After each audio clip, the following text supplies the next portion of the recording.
Eu moro no Canal 5. Canal 4. Canal 3. Canal 2. Canal 1.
Santos, estado de São Paulo, Brasil. Conhecida mundialmente pelo maior porto da América Latina, pelo Santos Futebol Clube, pelo jardim frontal de praia mais extenso do mundo e pelos seus canais, que fazem parte da paisagem da cidade e têm uma importância histórica. Mas por que foram construídos e para que servem os canais? Que o fluir das águas nos leve de volta à época do Brasil Império. Santos, embora tenha sido elevada à categoria de cidade em 1839, continua sendo uma povoação de aspecto colonial sem grandes riquezas. Suas poucas ruas centrais, apesar de empedradas, são inundadas constantemente pela água das chuvas devido à falta de bueiros. O lixo não recolhido fica pelas ruas, praças e propriedades rurais, ou é jogado no leito dos riachos que cruzam a cidade a céu aberto. Lotados de materiais em putrefação, os rios não fluem facilmente para o mar, pois as marés bloqueiam as saídas ao formar bancos de areia. Toda a extensão do porto, desde o Valongo até as proximidades do outeiro de Santa Catarina, vai se tornando ao longo dos anos o depósito de quase todo o lixo da cidade, que exala mau cheiro.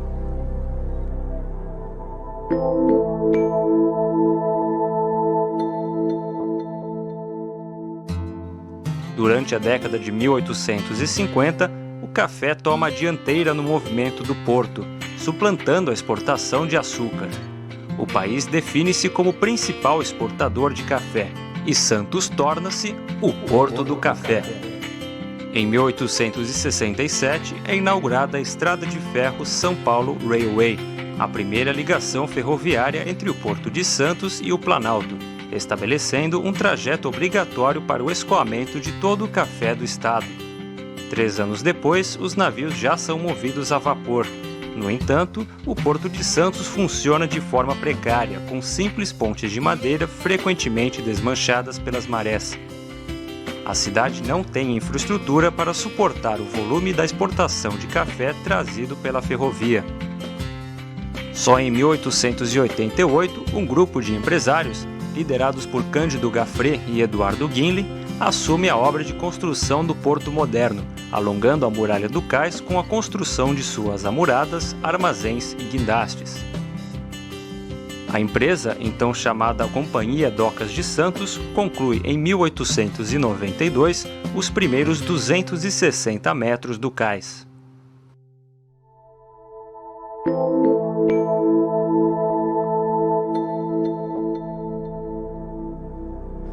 Como há muito trabalho no transporte de cargas, na construção do cais e de estradas de ferro, ocorre uma superpopulação de imigrantes e brasileiros na área central da cidade. As casas transformam-se rapidamente em cortiços, habitações mais baratas e mais próximas aos locais de trabalho. Constroem-se também cômodos para dormir nos porões e nos quintais das casas. Não há banheiros. Os dejetos são jogados perto das habitações. Além disso, o transporte das sacas de café, vindas da estação do Valongo, é baseado na força animal. Portanto, é preciso criar numerosas cocheiras, onde coabitam homens e animais, cujas fezes pioram ainda mais o estado de insalubridade.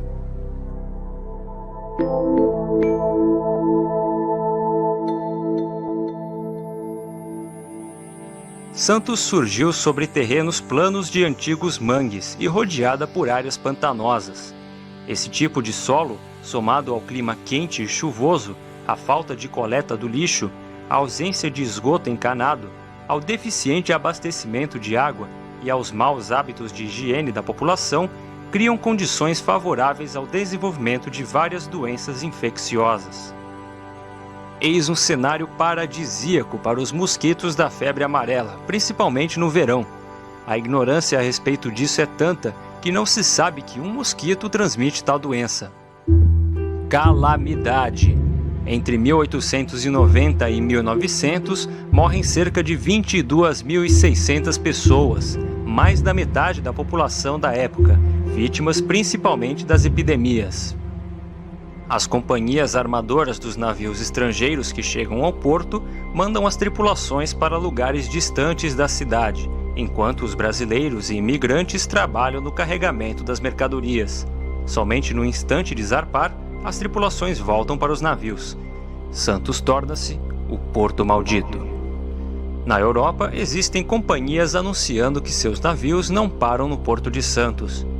Consequentemente, as armadoras e as casas comissárias exportadoras daqui começam a reclamar às autoridades. A partir de 1890, as epidemias trilham os caminhos da ferrovia e começam a subir a serra. Invadem a capital e o interior do estado, ameaçando a mão de obra para a lavoura de café, o funcionamento do porto de exportação, enfim, a prosperidade gerada pela cafeicultura e o desenvolvimento de São Paulo. Então, o governo estadual intervém na cidade por meio de duas comissões, a Comissão Sanitária e a Comissão de Saneamento. A primeira exerce o papel de polícia sanitária, vistoriando possíveis focos de peste. Seu chefe, desde 1904, é o médico Guilherme Álvaro.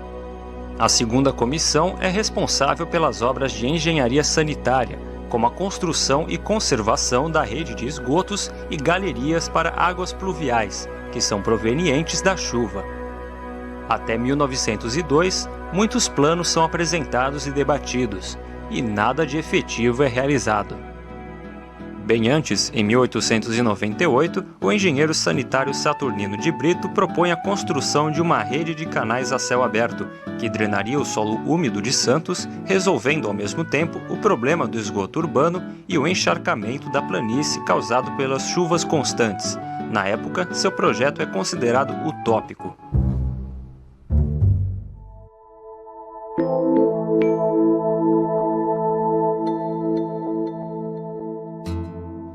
Após muitos anos de polêmica, o governo resolve executar a nova rede de esgotos sanitários e pluviais, o projeto desenvolvido por Saturnino de Brito. Em 1905, ele assume o cargo de engenheiro-chefe da Comissão de Saneamento de Santos, depois de participar de vários projetos de abastecimento de água e de saneamento no Rio de Janeiro, São Paulo e outras cidades. Saturnino defende 3 aspectos a serem tratados em conjunto: os esgotos sanitários, sua coleta, depuração e descarga no mar, a reforma completa das instalações domiciliares e o tratamento dos esgotos pluviais, formados pela captação da água das chuvas nas valas ou sarjetas, galerias e canais de drenagem que cortam a cidade, e também valetas e sarjetas que circundam os morros, para recolher deles as águas que inundam as ruas e obstruem os coletores com grande carga de sedimento terroso. O projeto de Brito utiliza o sistema separador absoluto, que é a construção de canais de drenagem superficial e do sistema de esgotos sem ligações entre si. As primeiras medidas efetivas de saneamento são promovidas de forma indireta pelas obras da Companhia Docas. A própria construção do cais e sua posterior ampliação constituem o que Saturnino de Brito chama, mais tarde, de Cinturão Sanitário de Santos, pois, com a dragagem do lodo negro, a construção das muradas, os aterros feitos e canalizações de ribeiros que desaguavam no Valongo, desaparecem os lodaçais da margem do estuário perto da cidade, uma das principais fontes das endemias que reinavam em Santos. A construção da rede de esgotos, iniciada em 1903 pelo engenheiro Rebouças, prossegue segundo um novo plano projetado em 1905 por Saturnino. O sistema básico começa a funcionar em 1912.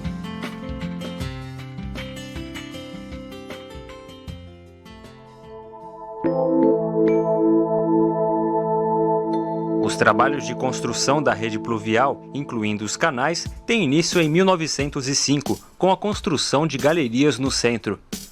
O Ribeirão dos Soldados, um rio muito poluído que corta a cidade, é utilizado para a construção do primeiro canal. Todo o seu percurso é retificado e revestido com concreto armado, uma novidade para a época. Os canais são de tipos diferentes, de acordo com a capacidade necessária e as condições locais. A capacidade, tanto das galerias da cidade quanto dos canais, foi avaliada para esgotar as águas que vêm desde a linha de topo da montanha, descendo as encostas vertentes até os bairros futuramente formados, com suas superfícies revestidas pelo calçamento ou cobertas pelos telhados das casas. No fundo e nas paredes laterais existem drenos-filtros, que descarregam a água do subsolo e diminuem as subpressões. Estes drenos, formados de tijolos perfurados que saem de um fundo de areia grossa e pedrinhas, exigem cuidado para que nunca deixem passar a areia do subsolo, o que prejudicaria a integridade da obra.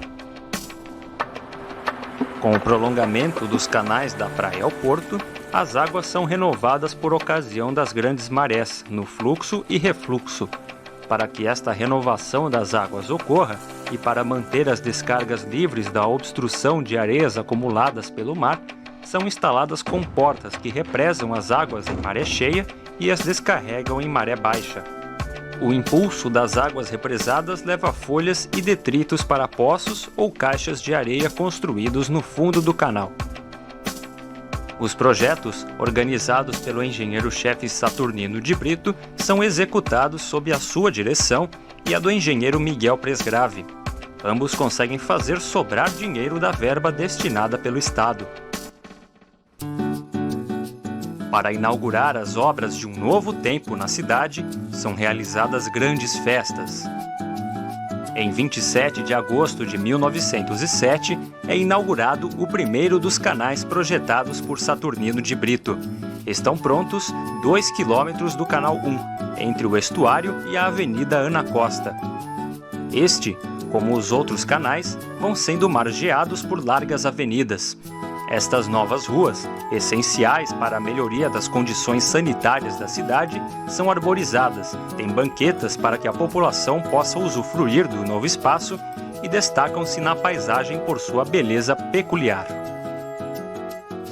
As festividades contam com a presença de autoridades, incluindo o presidente do estado, Dr. Jorge Tibiriçá. A população espalha-se ao redor do canal, esplendidamente ornamentado para a ocasião, e aglomera-se ao redor do palanque. Os canais vão se abrindo, acompanhados de obras de urbanização em seu entorno. A terra retirada serve para aterrar brejos e alagadiços. As ruas ganham calçamento e muitas árvores, que, segundo Saturnino, aliadas à ventilação natural dos espaços abertos dos canais, minimizariam as temperaturas escaldantes de Santos.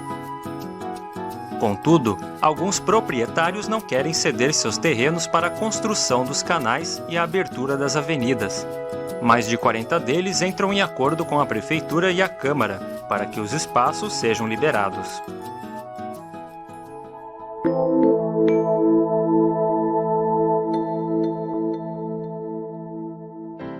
Saturnino de Brito, entusiasmado com o êxito do projeto de saneamento, resolve fazer algo mais: uma planta geral para a cidade.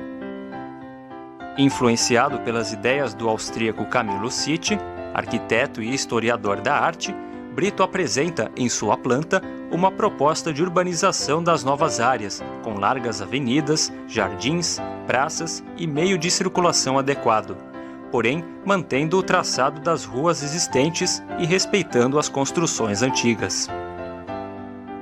A planta geral, que serve para ordenar a cidade existente e orientar o seu crescimento, vai contra os interesses dos proprietários de terras, que desejam manter intactos seus grandes terrenos e chácaras. Portanto, a Câmara recusa o projeto, respondendo que já possui um projeto anterior elaborado em 1896, simplesmente restrito à divisão da cidade em quadriláteros. O fato causa grande polêmica entre o Estado e a Câmara local. A todas as críticas, Saturnino rebate com argumentações que defendem a superioridade do seu projeto em relação ao anterior. No entanto, a cidade vai crescendo seguindo mais ou menos o projeto original.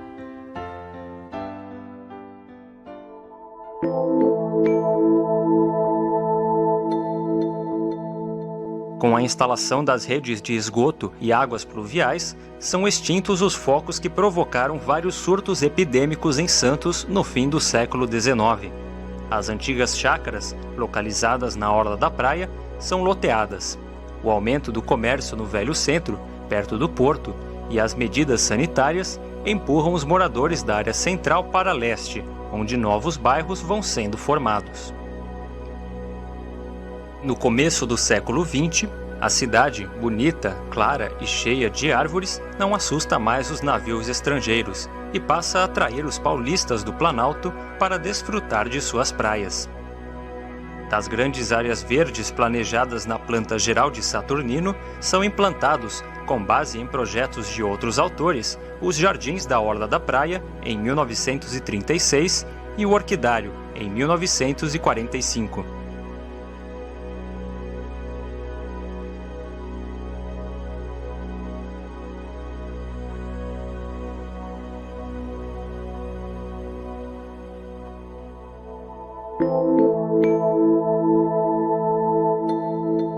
O canal era o canal 2, né?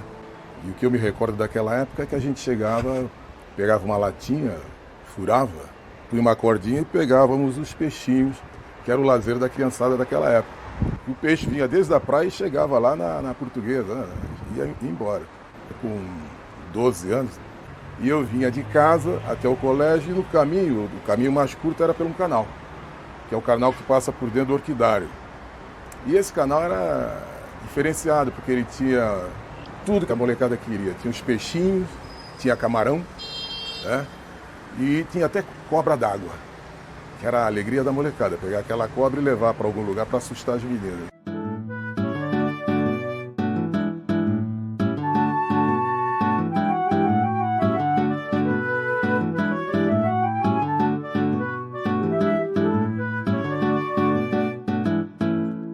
O canal era ponto de brincadeira, desde pegar peixinho até atravessar em equilíbrio por cima dos canos, andar pendurado, né? Canal era uma coisa boa.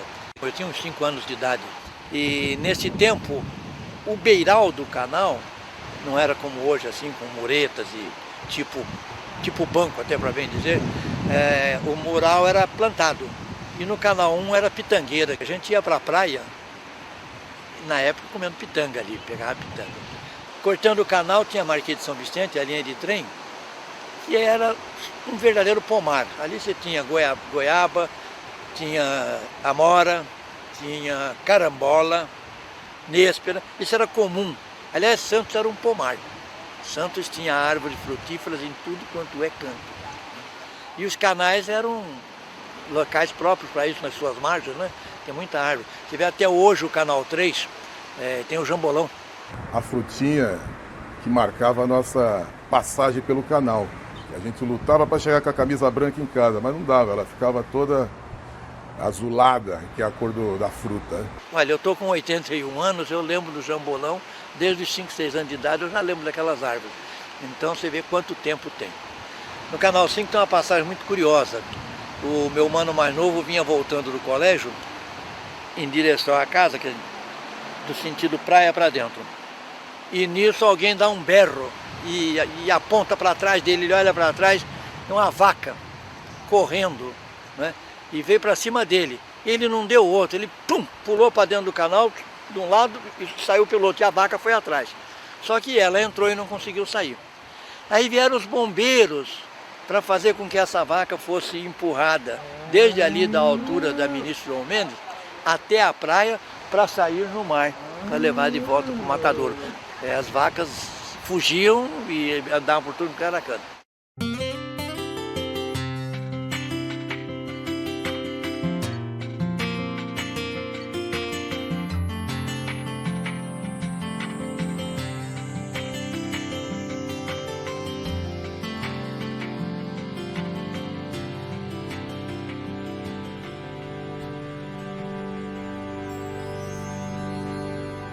A árvore do futuro, lançando raízes no passado, germinará no presente. E quando se tornar universal esta convicção, que o passado se erga diante do presente para ser venerado como sua fonte e como base na preparação de um futuro.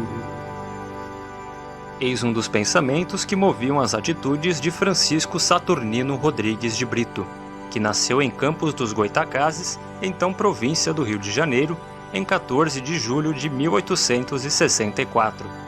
Formou-se engenheiro pela antiga Escola Politécnica do Rio de Janeiro em 1886.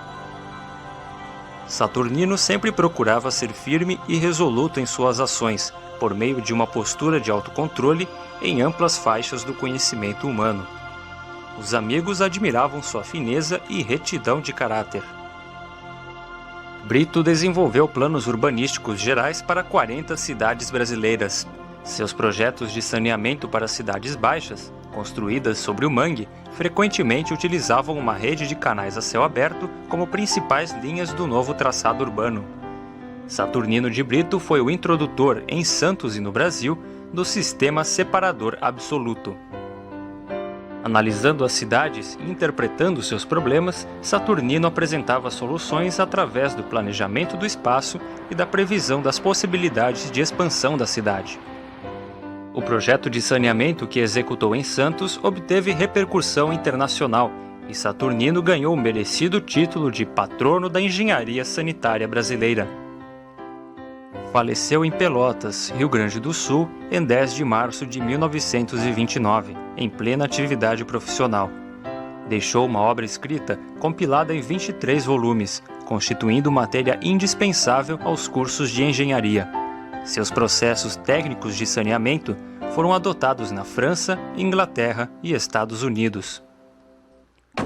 Para Santos, o engenheiro sanitarista idealizou 9 canais, construídos entre 1905 e 1927. O mais extenso é o Canal 1, que vai desde a Avenida Campos Sales, passando pela Rangel Pestana, até a Pinheiro Machado. Do conjunto do Canal 1, fazem parte os canais 7, na Avenida Francisco Manuel, 8, na Avenida Moura Ribeiro e 9, na Avenida Barão de Penedo. Estes 3 recolhem as águas dos morros do Jabaquara, Marapé e José Menino. Completam o conjunto os canais 2, na Avenida Bernardino de Campos, e 3, na Rua Brás Cubas e Avenida Washington Luiz. Os canais 4, na Avenida Siqueira Campos, 5, na Avenida Almirante Cochrane e 6, na Avenida Joaquim Montenegro, vão de mar a mar, independentes do conjunto formado pelo Canal 1. Em 1968, a Prefeitura Municipal construiu o canal conhecido hoje como 7, na Avenida General San Martín, no bairro da Ponta da Praia. A Prefeitura construiu também outros canais na cidade, a maioria na zona noroeste, como das avenidas Francisco Ferreira Canto e Jovino de Melo.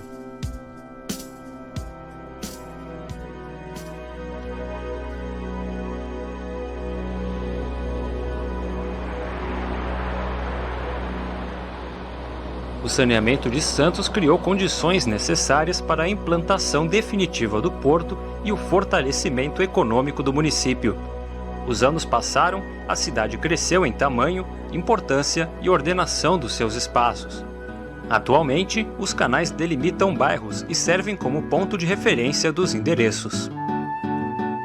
Por eles passam gerações de gentes, peixes e aves. Ainda hoje, os canais drenam os males e mantêm a cidade saudável. Os canais de Saturnino dependem do mar, assim como o porto e a alma da cidade. apontam ao horizonte, a um destino de progresso constante.